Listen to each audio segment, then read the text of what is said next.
আসসালামু আলাইকুম এভরিওয়ান, আশা করি সবাই অনেক বেশি ভালো আছো। তোমাদের দোয়া এবং ভালোবাসায় আমিও কিন্তু অনেক বেশি ভালো আছি। তো শুরু করলাম আজকের অ্যানাদার একটি ভিডিও। আশা করি আজকের ভিডিওটি তোমাদের অনেক বেশি ভালো লাগবে। সো না টেনে পুরো ভিডিওটি দেখার অনুরোধ রইল কিন্তু।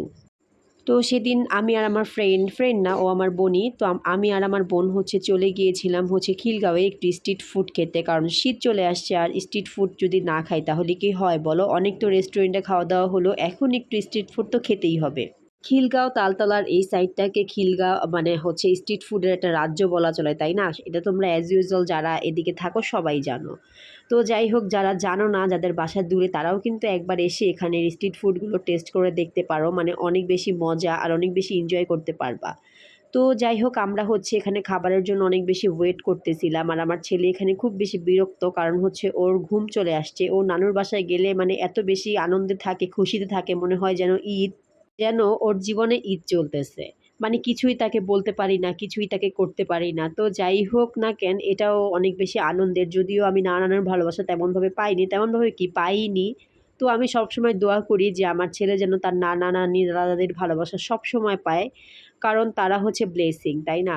তো যাই হোক, পারিবারিক বিষয় বাদ দিয়ে এখন ভিডিওতে চলে আসি। তো এখানে দেখো, আমি আমার ছেলেকে বলতেছি, বাবা তুমি এখানে হাই দাও, মানে সে খুব বিরক্ত। আর এটা যেহেতু ছোট্ট একটা দোকান, মানে স্ট্রিট ফুডের দোকানগুলো কিন্তু সাধারণত অনেক বেশি ছোট হয়, রেস্টুরেন্টের মতো হয়তো বড় হবে না, তাই না? তো যার কারণে সে অনেক বেশি বিরক্ত, কারণ সে দৌড়ঝাঁপ কিছুই দিতে পারছে না। আমার কোলে তাকে বসায় রাখছি। আর এখানে আমরা খাবারের জন্য অনেক বেশি ওয়েট করতেছিলাম, কারণ আমার বোন বলতেছিল যে যে ভাইয়াটা খাবারটা আর কি দিবে উনি নাই, তো ওনার হাতের খাবারটা নাকি মজা। তো আমি এখানে আসলে আসি নাই, ওই আইসা খায় সবসময়। তো আমাকে বলতেছিল যে এই দোকানের খাবারগুলো অনেক বেশি মজা, তুই খায়া অনেক বেশি এনজয় করতে পারবি।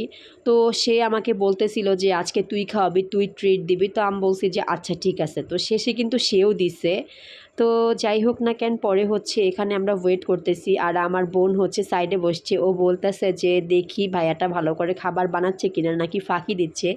তো সেদিন আমরা অনেক বেশি মজা করছি। মানে রাস্তায় বের হলে না এরকমই হয়। আর জীবনের কিছু কিছু সময় আসলে ফ্রেন্ড, বন্ধু-বান্ধব, পরিবারকে দেওয়া উচিত। পরিবারকে তো সবসময়ই আমরা দেই। কিন্তু পরিবারের বাইরেও যে আমাদের কিছু পরিবার থাকে, তাদেরকেও টাইম দেওয়া দরকার।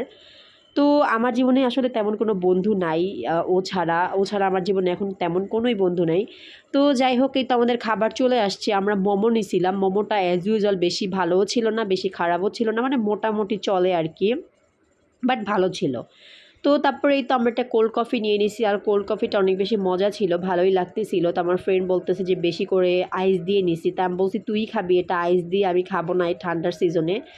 তো তারপরে এই তো আমরা চিকেন বল নিছি। তো বলতেছে চিকেন বলগুলা গরম গরম ভেজে আনছে, অনেক বেশি ভাল লাগবে। আর এটা বলার অপেক্ষা রাখে না যে সিপির চিকেন বল কতটা মজা, তোমরা সবাই হয়তো বা জানো যারা খাইছো না কেন। তারপরে এই তো আমরা বসে আছি, কারণ আমরা আরও কিছু খাবার অর্ডার দিছি। তো আমার ফ্রেন্ড বলতেছে যে আচ্ছা এই ফাঁকে একটা ভিডিও করে নেই। তো তারপরে এই তো আমাদের বার্গারটা চলে আসছে। আর মেইনলি আমরা বার্গার খেতেই আসছি, কারণ আমার ফ্রেন্ড বলতেছে যে এখানের বার্গার অনেক বেশি মজা। উনি কি ওর হাজব্যান্ডকে নিয়ে আসছে, খাইছে, অনেক মজা।